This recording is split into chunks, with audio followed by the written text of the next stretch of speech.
Hello. Today we are going to be still working with radicals, but it is a different type of topic. If you notice with these problems here on this sheet, these have equal signs in them. These are equations. We are going to be solving radical equations. Whereas before we were just simplifying. There were no equal signs at the time. Now remember again, folks, this lesson will be done live on Zoom on Tuesday, April 14th, beginning at 1:30. Remember, there's office hours the half hour beforehand at 1 o'clock. Zoom link is on Canvas, so this will be done live with more detail on Tuesday, the 14th. Okay, so what we're going to do here, folks, is we want to isolate the square root of x on one side of the equation. Here, it's already, the square root of x is already by itself on the left-hand side. That's good. Now, to get rid of that square root, what we want to do is square both sides. Because taking a square root and squaring it, I'm not always going to write this, I'll write it right now. But this square cancels out that square root. So you just get x and 4 squared is 16. And we're actually done with that problem. Okay? I'm going to erase these markings. Now, it's a good habit to get into by checking these things in your head because they don't always work. If I take 16 now and plug it in here, the square root of 16 is 4. This is good. Okay? That one's really simple. Now, if you look at the one on the right, number 2, there's a little bit more work to do. We want to get this square root sign with the x in it by itself. So we have to get rid of the 4, we have to get rid of this 3. So we're just going to move the 4 over using regular algebra techniques. And then remember, a number in front is multiplication. So we're going to move that over by dividing both sides. Now, when the square root is by itself, now you square both sides. And squaring both sides cancels out this root. So we get x equals 4 because we square both sides. Now again, you should plug this in. Watch this. If I plug 4 in here, square root of 4 is 2. 2 times 3 is 6. 6 plus 4 is 10. So it works just fine.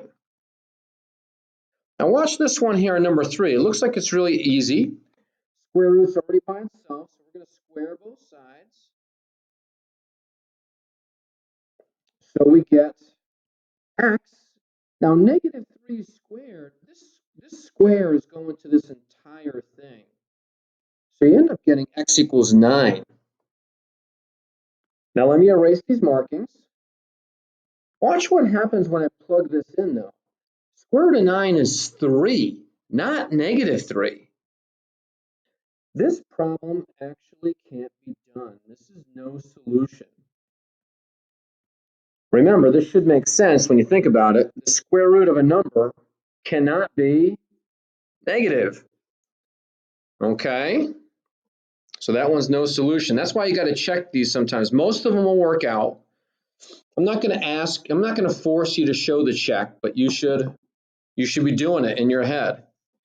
Here we just square both sides and we get 25 equals x. That one was ridiculously easy, wasn't it? Because the square root signs just cancel out on both sides. Okay, now this one looks a little bit different, but still the same idea. There's more stuff underneath the square root sign. That's okay. We still want to get this square root sign by itself on one side. Okay?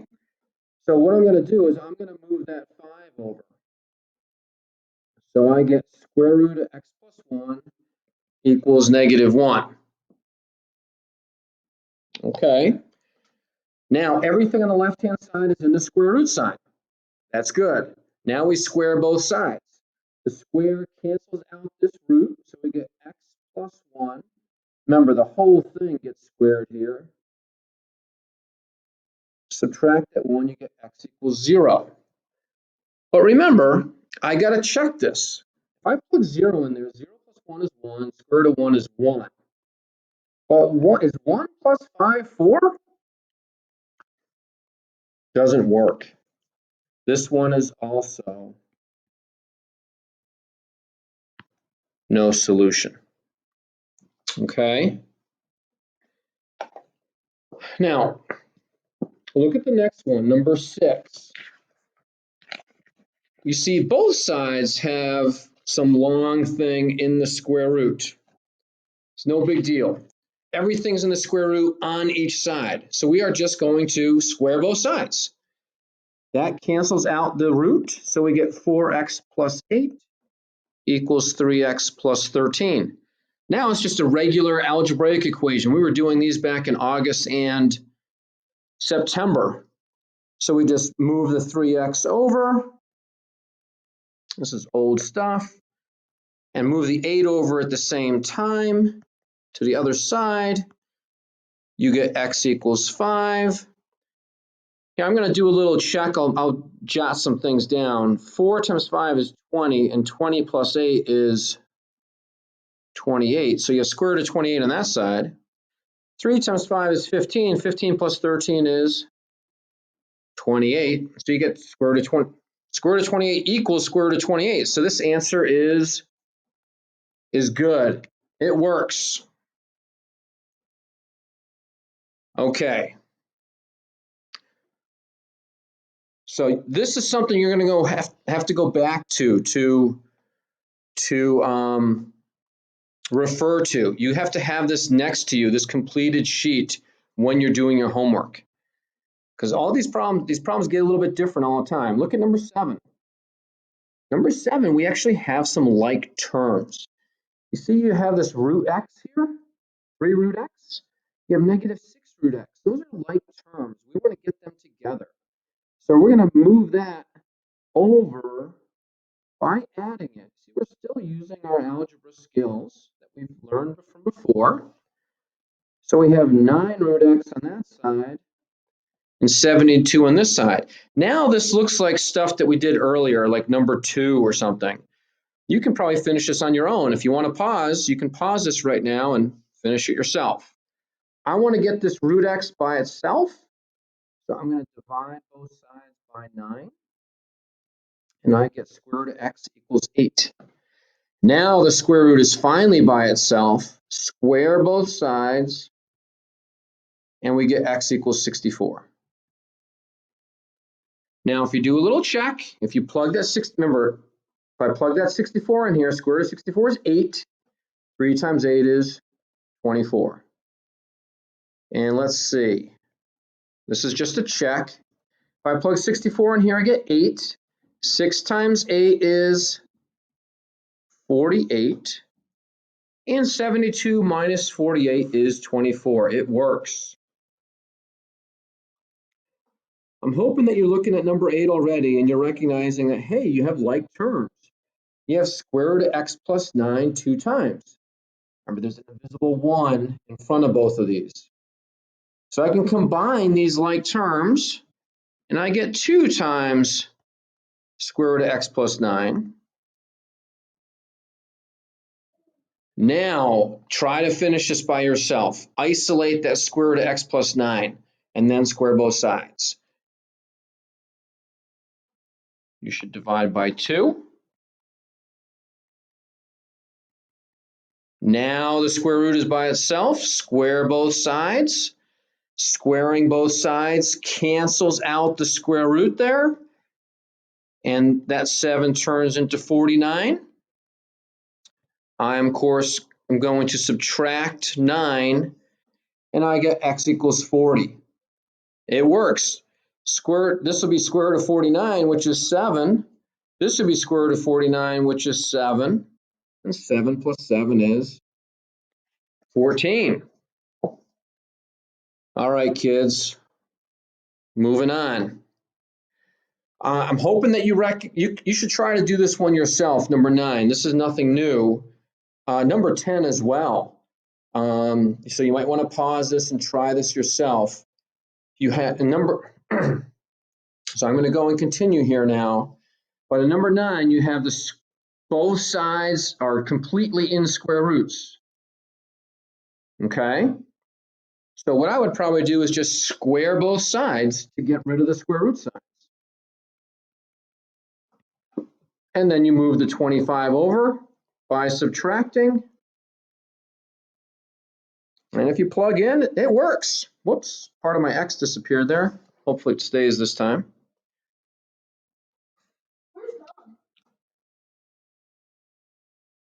Here, we are going to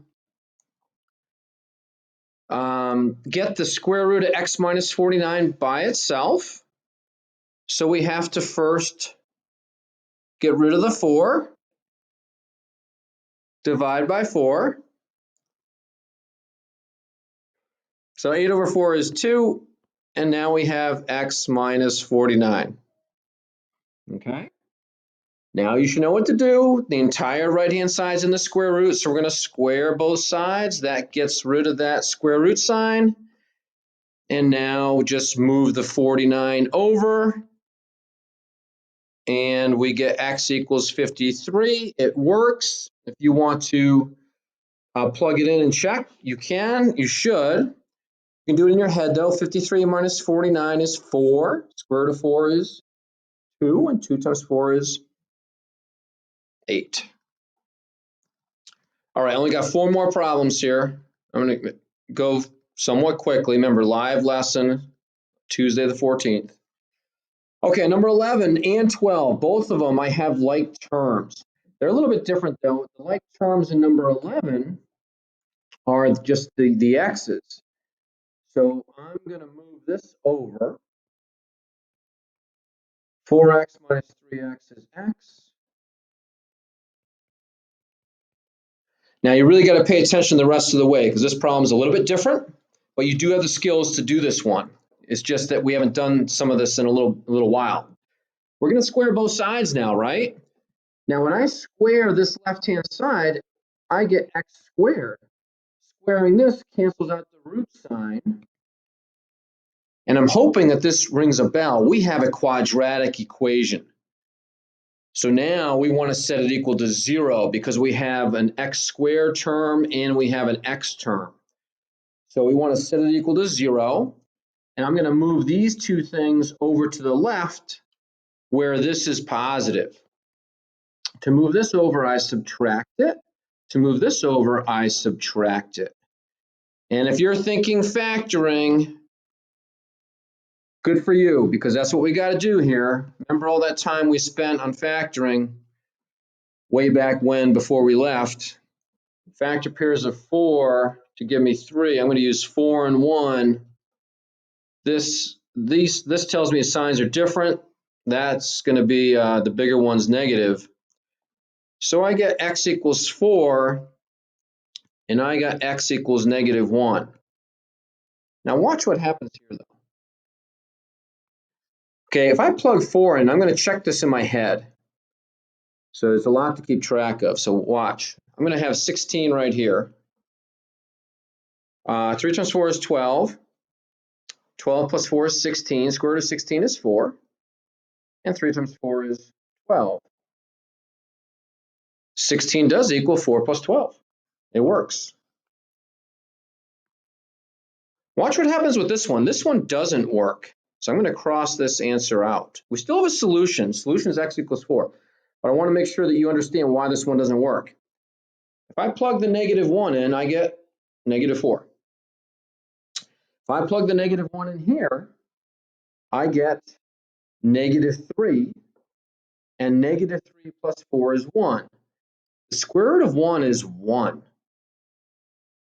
Remember, here's my negative, and I plug the negative 1 in here. 3 times negative 1 is negative 3. 1 minus 3 is negative 2, not negative 4.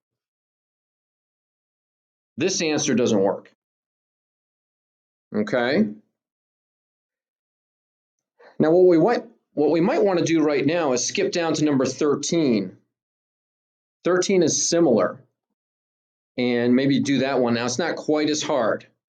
You know, here we have the square roots isolated on the left-hand side. So I'm going to square both sides. That turns into x squared on the right. I got x squared. I got x. I want to set this quadratic equation equal to 0. So I'm going to move these two things over to the right this time because that's where the x squared is positive.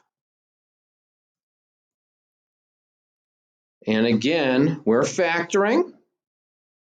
I'm going to use 5 and 1, of course. They both have to be negative. And in this particular problem, both of these answers work. If I plug in the 5, I get 6 times 5 is 30, minus 5 is 25. Square root of 25 is 5. Plug in the 1. 6 times 1 is 6, minus 5 is 1. Square root of 1 is 1. It works. All right, we're almost there. Here we got like terms. Remember, there's an invisible 1 there. 1 minus 2 is negative 1. Usually don't write the negative 1. You just write negative root x, but I'm just writing it there now. I want to get this root by itself, so I need to get rid of this negative 1. So I get square root of x equals positive 9. Square both sides. If you plug that in, you should find that it works. I'm going to leave that check to you. Okay? Now I'm hoping you guys can set up this equation yourself. Little word problem here involving a perimeter. You know, we know perimeter is sum of the sides. How many of these sides do we have? We have 2 of them, right? So we have 10. How many of these sides do we have? We have 2 of them. So we have 2 times x plus 2 in the square root. Get this by itself. So let's move the 10 over by subtracting. Get rid of the 2 by dividing. Now we get the square root by itself. We're going to square both sides. So we get x plus 2 equals 64. So x equals 62. So that means our dimensions are what? The actual question is asking for the dimensions. So 62 plus 2 is 64. Square root of 64 is 8. So my rectangle is 8 by 5. All right. So remember, again, I kind of move quickly there every now and then. We're going to do a live lesson on Tuesday, April 14th. Lesson starts at 1:30. Office hours, if you have questions from earlier assignments, are at 1 o'clock for half an hour. Okay? See you then.